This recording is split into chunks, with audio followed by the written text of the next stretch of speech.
So, hello and welcome along to another edition of Isolation Interviews for Hospital Radio Reading and for my YouTube channel. I'm super excited to be joined all the way from Australia by the fantastic Benjie McNair, of course, plays Malcolm Kennedy on Neighbours.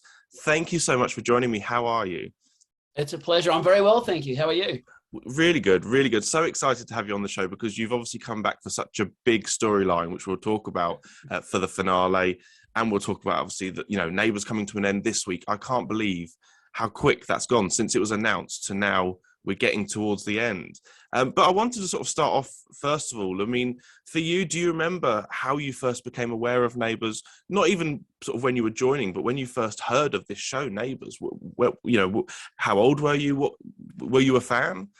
I wasn't allowed to be, actually. My mum was quite strict with television. And I had a choice between Home and Away and Neighbours. And I actually grew up on the northern beaches of Sydney where Home and Away is filmed. So I chose Home and Away. It didn't stop me having a crush on Danny Stark, who Eliza Zonnett played Danny Stark. And I did sneak peek and I'm like, this girl's hot. I'm like, wow, really cute. And the day I got told I got the role, I'm like, oh my gosh, I'm going to meet Danny Stark. And then they told me my love interest is Danny Stark. I was blushing. A 19-year-old boy just giggling like a little girl. She's still one of my very good mates too, by the way. I mean, obviously, your very first, obviously joining the Kennedys and working with Alan Fletcher was one of my early guests back in 2020. He's an absolute legend.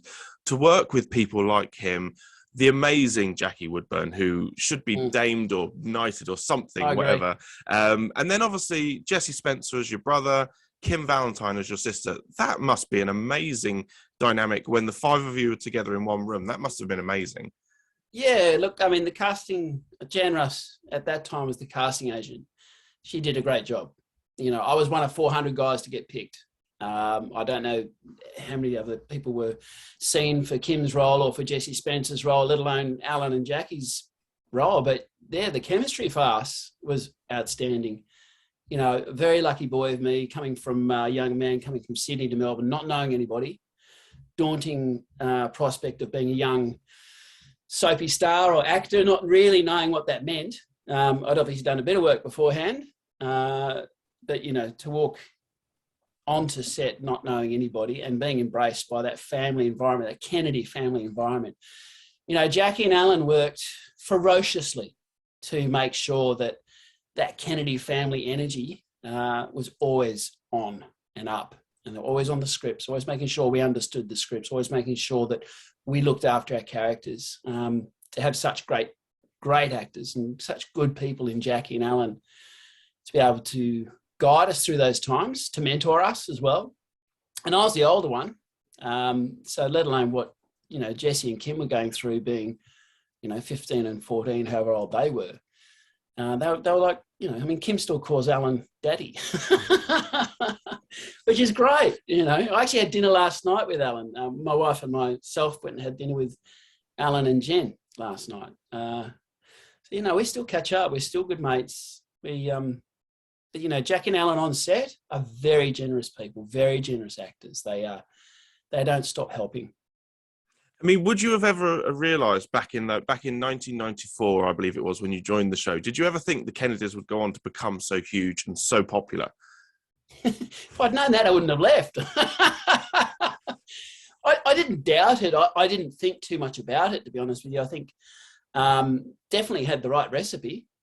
100%. There was nothing that we were doing wrong or the characters were doing, incredibly badly with popularity. I certainly can see how it has lasted so long, particularly for Jackie and Alan. After my 3 years, I thought I'd get out and see the world a bit, which I did, and then wanted to do some other work. But, it's been a popular family for 28 years. And I was going to say as well, I mean, when you join a soap at a fairly young age, did you ever realise quite how huge it would be for you? And I mean, was fame something that you ever got used to? Is that something you enjoy? What was that like at at 19? No, I didn't think about it. I didn't know about it. No one told me about it. And then I started experiencing it. I actually didn't enjoy it that much. It wasn't that I didn't appreciate people viewing the show. Not that I didn't appreciate being an actor. I was very grateful for that. But you need some off time, you need some downtime. And I never got used to, and I'm still quite not used to being public property. And it's a bizarre thing. I had this conversation with, I did a talk last week, and the question was asked, how do you deal with fame? It's a question that most actors get asked. Some people revel in it, and some people just aren't super comfy with it. But, it doesn't stop me enjoying myself if I'm doing an appearance or performing in a panto or performing on stage live. It's meeting the fans after the shows. I enjoy that. There's just a private part of me that goes, it doesn't feel quite right, I mean, obviously Alan Fletcher's amazing at, talking to the fans and kind of, he embraces the fame. I mean, did he and Jackie, did they give you advice on how to deal with that side of things? He talks to fans in his sleep, I reckon. It's really weird. Alan was just calling me then on the computer. Sorry, it's all a bit 6 degrees of separation. No one did. Actually, no one did. And when I left the show and I went back, I think for the third time, I thought there's a real niche in the market for mentoring younger actors and how to deal with fame, how to manage their finances, how to manage their time. I really think there is a market for that somewhere. But no one tells you how to deal with it. Now, obviously, over the years, you've gone back a few times. I mean, I think before this time, the last time we saw you back was obviously when there was the affair with Jade and I think that was around about 2015. It must be nice to have a role that you can keep popping back to and just sort of checking in, I suppose. I mean, it must be nice when they ask you back. Oh, it's the best phone call you can ever get. I mean, Jackie actually brought this storyline up about 2 years ago with the Storyliners. This has been in the pipeline for 2 years, unbeknownst to myself. And there's a real sense of sadness now that this door is closed. Malcolm Kennedy can no longer walk back into the Kennedy household because it's finished. And it makes me sad. And I feel a bit upset and a bit angry. I'm like, oh, come on. The show can keep going. Surely the show must go on. So, were you ever tempted to kind of come back full time, or were you always happy just with the kind of coming back for a guest spot? Oh, I love coming back for guest spots. Sorry, I do enjoy it a lot. I think the last stint I did was 6 months. It was great. I really enjoyed it. I think when you get to my age, when you've got children and you've got financial commitments, I think any acting work for any stint of time is great, particularly a longer stint. So it's always appreciated when you get the opportunity. Now, obviously, we briefly mentioned about it, the storyline that you've come back for yourself, getting to work as well with Natalie Bassingthwaighte as Izzy Hoyland. That must have been a lot of fun, and there must have been no questions about would you go back for the final. That there must have been just a yes straight away. Oh, it was a yes straight away, and then I found out what I was up to, and I had a very good giggle. I was told I'd be working with Nat, and she's a great girl. Very generous with her spirit and a great performer in her own right. And, working with Alan and Jackie as well, who had also had a stint with Nat without me being there, the chemistry is fantastic between Alan, Jackie, Nat and myself. Was just perfect. You couldn't have picked a better bunch, really. I think as well, the scenes where obviously Jackie Woodburne's character Susan first finds out about Izzy and Malcolm. I mean, there have been memes made about it. It's just, it was just her expression. It just was amazing. I mean, when you're filming those scenes, I mean, how hard is it not to break into laughter or giggle? You'd have to ask the cameraman who laughed his head off in that scene. We all got really, it was funny, but he just couldn't stop laughing and we had to stop filming. There were some, corpsing moments. Gosh, I was even watching some of the playback from the first two, because we've only seen the first two here of the finale week, right? Some of the looks, there's more to come. There's more Jackie looks to come. And I mean, obviously at the moment, there's the possibility that half the street is going to obviously move out, and then there's going to be houses for sale. Izzy is looking at the houses. I mean, would you love to see Malcolm and Izzy set up home on Ramsay Street for the finale? Yeah. Absolutely. Absolutely. Not if it's going to be right next door to mum and dad. I'm not sure about that.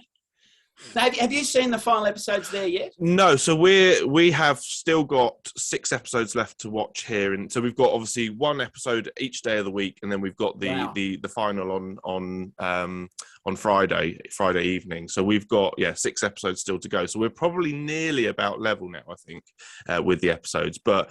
From what we've heard, it's looking like it's going to be amazing. I mean, when you get those scripts for the final weeks, what's going through your head? Because you must be just similar to us as fans. You must be sitting there going, "Wow, you're just soaking it all in." Oh, it's a great read. Put it that way. I think the script writers have been in lockdown and COVID restrictions for so long.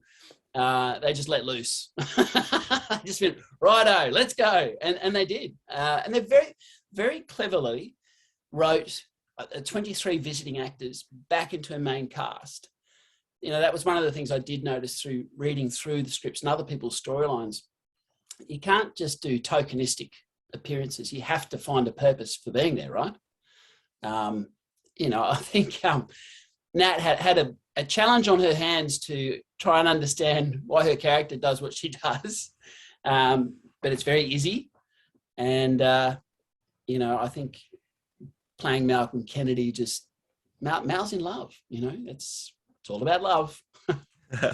Now, you've got a very interesting couple of episodes coming up, by the way. Super excited. I mean, I can't wait. And it's strange because I can't wait to see them. But at the same time, you don't want to see them because it then means it's finished. It's a very, very weird thing. It's haunting. I'm on the same page with you. I'm kind of going, oh no, because we're actually having it all squashed into 1 week here. We're having a 90-minute session for Monday, Tuesday, Wednesday, Thursday, and I think the last one's on a Friday. And that kind of haunts me a bit. Why don't you spread it out over 3 weeks? Have a 3-week celebration. But, it's great that it's happening. It's going to be binge neighbour watching. Well, I'll say, because for us here in the UK, the final episode was due to air on the Monday, the 1st of August, but then suddenly it got announced that actually it was going to air on the Friday beforehand. So don't quite know what happened there. And some people would have rather it been Monday. Yeah, some people would have rather it had been the Monday because it would have then sort of, broken it up a bit more. But I mean, obviously, we were saying there's so many amazing returning characters that have either come back or are due to come back. Was there anyone that you hadn't worked with before that you were excited to get the chance to work with? A few. I mean, I hadn't really worked with Nat much. I think we've spent some time on set, but we haven't really worked solidly together. And that was a great experience. Who else was on there? Oh, Peter O'Brien. Hello. Classic. Absolute classic dude. We couldn't stop talking about surfing. It was great to work with him. Smithy, I've spent a lot of time with Smithy, Ian Smith. He's a classic. He's so funny. There's a scene on the couch where it's more looking like this, right? There's Smithy sitting next to me. He forgot his lines a couple of scenes in a row, and he'd look to me and he'd go, what's that line? I said, okay, stop at the red light, first on the right, through the roundabout, straight to the end of the street. That wasn't the line, but he'd look to me and I'd go, because he forgot it 3 times in a row. I've told him 3 times in a row. I'm like, mate, you're on your own. Who was it? Melissa Bell. I hadn't worked with Melissa Bell before. She's a cheery girl. She's bright. It was amazing to see them all. I mean, ultimately, I got to work with all of them, bar Guy Pearce, who I did meet in the green room, lovely guy, and didn't meet Kylie and Jason, but I certainly got to meet everyone else and work with everyone else because the way that the script unfolds, you'll find out. Now, I mean, spoiler alert for anyone, this news was announced this morning here in the UK, I believe, and yesterday or earlier today for you guys, that we know that Kim Valentine and Jesse Spencer are coming back. This has been announced. This has been on the Facebook and the Twitters and everything. So, I mean, did you get to work with them for their return? I'm gonna skip that question. Oh, no, fair enough. I'm gonna skip that question. But only because it will spoil. Oh, okay. We won't go into that then. But I mean, to have them back on a personal level must have been great to be back as one, the family unit. Oh, to see them was amazing. It's such a strong bond. It's crazy, like I was just turning 19 at the time when we started. And Kimmy's still my little sister. Jesse's still my little brother, even though he's super famous and I hate him for it. But he looks a bit older now. He's got a goatee and very intelligent. Very brave.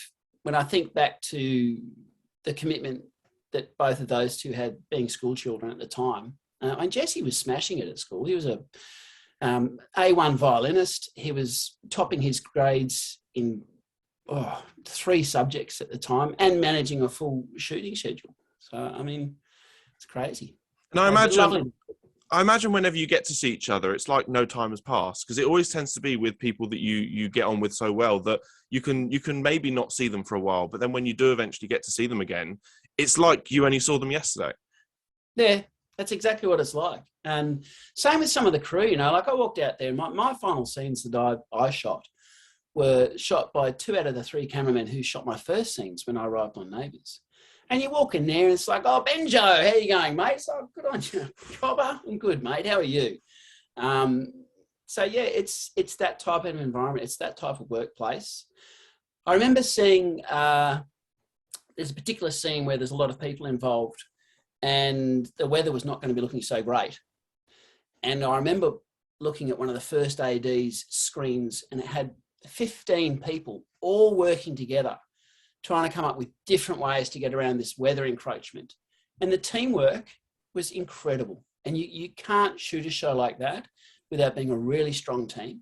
And then when new players come in, they get trained up and they get embraced. And it's the best work environment. And I was thinking to myself, any producer in the world could drop a script into that global studio and say, here go actors, here go crew, shoot it. And it would be done. And it would be done to perfection because they're amazing at it. I think that's the other thing, that obviously it's not just the fans that are going to miss the show, but also, I've heard rumours that there are producers all around the world that when they hear that someone has worked on Neighbours, it's like, yeah, we'll have them sort of thing, because the work ethic on Neighbours, everyone works so hard. Obviously, it was the first show back from COVID when COVID restrictions were eased. It's just such a great learning ground and place to work that it will be such a shame to lose it. Oh, it's the school of television, and this is the sad part about it. You do have home and away in Sydney, but it's not set up the same way as Neighbours is set up. One of the DOPs out there used to be my runner 28 years ago. He used to drive me to work, and he just loved cameras so much that he's now a DOP, director of photography. It's ridiculous, and you've got people learning how to write scripts. You've got people learning how to be producers. You have actors who want to learn how to be directors. Scott Major learned how to be a director on Neighbours. It doesn't stop out there. If you stay committed, you can learn anything you want out there, all the way through to the art department, through to the editing suites, whatever it is. But there is no other place that does it.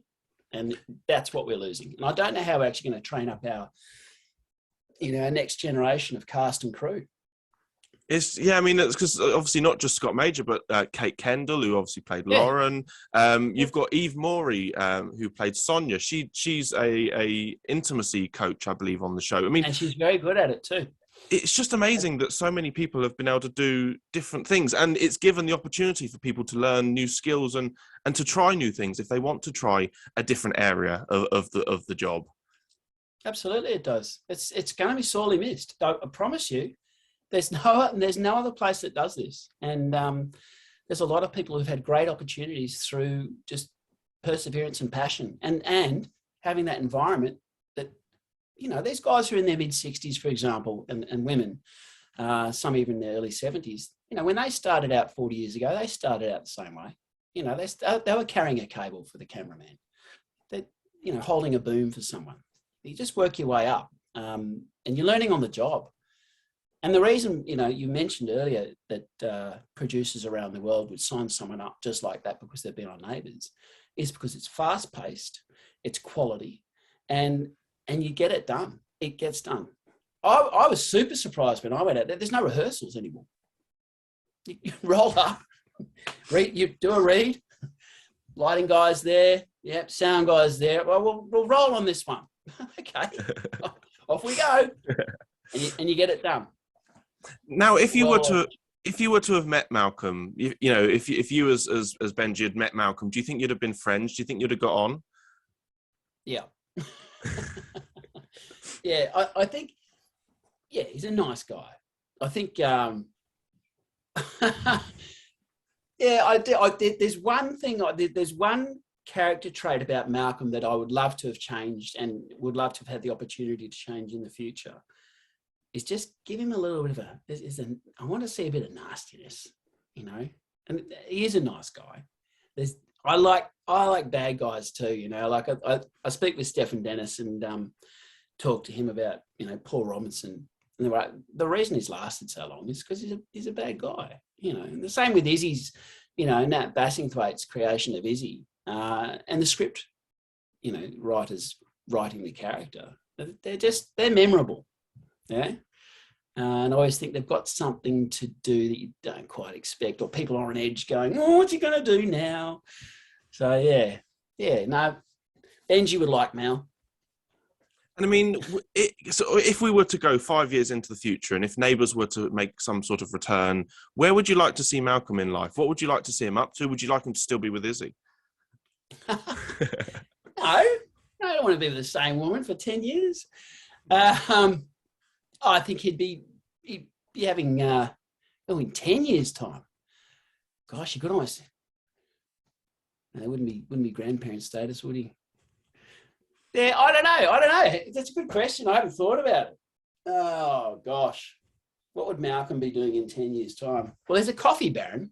He owns his own coffee empire. Maybe he'd have his own coffee franchise. Malcolm's Bean or something. I don't know. Now, obviously, you know, we've said it before, you know, we'll say it again, still can't believe it's coming to an end. But what are your memories? What are your takeaways from your time on Neighbours, from being part of such a huge show? What will you take away from it? I've stayed in Melbourne ever since I started the show. And my whole life in Melbourne has been created literally around being on the show. You know, as I said to you, I left all of my friendships, all of my families, everything to come to Melbourne. And I've stayed here. I've gotten married to a woman I met through Neighbours. I've had 3 children. I still maintain strong friendships with cast and crew. I've had ongoing work as a result of being on Neighbours. It's something I never thought would happen. And yet, you know, the result of having been on the show and the way my life has panned out has been brilliant. I've been back to the UK. I was born there. I performed there many times. That opportunity was incredible. It's been an adventure. And I think that's probably the one thing I will miss the most when Neighbours finishes, because there won't be that phone call to say, hey, so-and-so wants you to go over to the UK and do this, this and this, or you're coming back for 6 weeks. How? Oh, you're kidding. Really? That storyline? That's amazing. So, yeah, I wouldn't be speaking to you without having been on the show. So it changed my life, and I'm very grateful. Now, I just want to say it's been a pleasure talking to you. Thank you so much for giving up your time. Of course, this week we've got the last of Neighbours, 1:45, 6 o'clock weekdays. And then on Friday, it's the big 9 o'clock episode, which we are super excited. So many things to happen. I mean, can't wait to see it. But how are you going to be watching it, Matthew? How are you going to be spending that time? I will probably be just watching it downstairs with parents and family, and just soaking it in, I think. And I might end up having to watch it again. I might have to watch it more than once just to make sure I haven't missed anything. Oh, fantastic. Anyway, it has been an absolute pleasure. So thank you so much. Of course, if you're ever back in the UK, you're more than welcome to come and see us. But yeah, keep safe. Lovely, Matthew. Thank you very much for the opportunity. I really appreciate it.